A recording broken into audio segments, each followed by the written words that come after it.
नमस्कार दोस्तों, आज के हमारे इस वीडियो में हम आपके लिए देवशयनी एकादशी की व्रत कथा लेकर आए हैं। एक समय महाराज युधिष्ठिर ने जिज्ञासा पूर्वक भगवान श्री कृष्ण से प्रश्न किया, हे केशव, आषाढ़ मास के शुक्ल पक्ष में आने वाली एकादशी का नाम क्या है और इस एकादशी का पालन करने की विधि क्या है?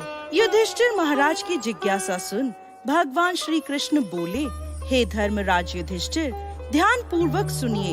मैं आपको एक कथा सुनाने जा रहा हूँ जो सृष्टि के रचयिता ब्रह्मा जी ने नारद मुनि को सुनाई थी। जैसा कि आप जानते हैं कि नारद मुनि सदैव लोक कल्याण हेतु विचरण करते रहते हैं।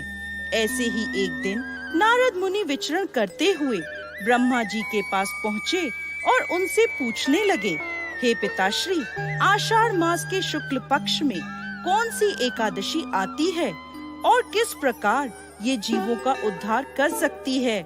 नारद मुनि का प्रश्न सुन ब्रह्मा जी बोले, प्रिय पुत्र, आषाढ़ मास के शुक्ल पक्ष में आने वाली एकादशी को देवशयनी एकादशी या पद्मा एकादशी के नाम से जाना जाता है।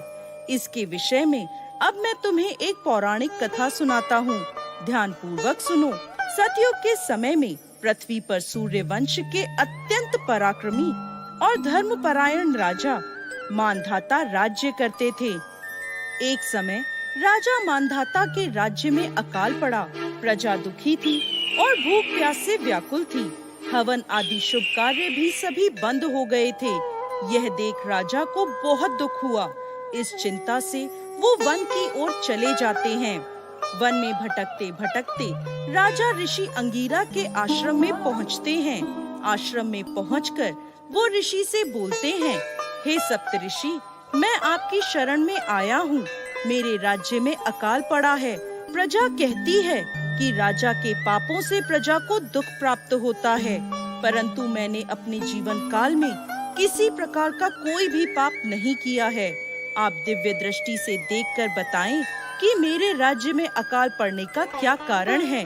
तब अंगीरा ऋषि बोले, राजन, सतयुग में ब्राह्मणों का वेद पढ़ना और तपस्या करना धर्म माना गया है, परंतु आपके राज्य में इन दिनों एक शूद्र तपस्या कर रहा है। यदि आप उसे मार देते हैं तो आपके राज्य पर आया दोष और संकट दूर हो जाएगा और आपकी प्रजा सुखी हो जाएगी। तब राजा मानधाता बोले, ऋषिवर, मैं एक निरपराध तपस्वी शूद्र को नहीं मार सकता। आप इस कष्ट से छुटकारा पाने का कोई और सुगम उपाय बताएं। तब ऋषि अंगीरा बोले, सुगम उपाय कहता हूँ, ध्यान पूर्वक सुनिए राजन। आषाढ़ मास के शुक्ल पक्ष में भोग तथा मोक्ष देने वाली देवशयनी एकादशी आ रही है। आप इस एकादशी का विधि पूर्वक व्रत करें, जिसके प्रभाव से चतुर्मास तक आपके राज्य में वर्षा होगी। इस एकादशी का व्रत सिद्धियों को देने वाला तथा उपद्रवों को शांत करने वाला है। ऋषि अंगीरा की बात सुनकर राजा मानधाता उन्हें प्रणाम कर अपने राज्य की ओर लौट गए और अपनी प्रजा के साथ आषाढ़ मास के शुक्ल पक्ष में देवशयनी एकादशी का व्रत किया, जिसके फलस्वरूप उनके राज्य में चातुर्मास तक घनघोर वर्षा होती रही। साथ ही साथ राजा के और प्रजा के सभी कष्ट दूर हो गए। कथा का समापन करते हुए ब्रह्मा जी ने नारद मुनि से कहा, हे नारद, यह व्रत समस्त जीव आत्माओं को मुक्ति प्रदान करने वाला है। आगे भगवान श्री कृष्ण कहते हैं, हे राजन, यह एकादशी इतनी प्रभावशाली है कि जो भी व्यक्ति इसकी कथा का श्रवण या पठन करता है वह पाप मुक्त हो जाता है। भविष्य उत्तर पुराण के अनुसार इस एकादशी के दिन से भगवान श्री हरि विष्णु अन्य देवताओं के साथ 4 महीनों के लिए योग निद्रा में चले जाते हैं। इसी दिन से चातुर्मास का प्रारंभ होता है। इसलिए इन दिनों में कोई भी मांगलिक कार्य, यज्ञ आदि नहीं किए जाते।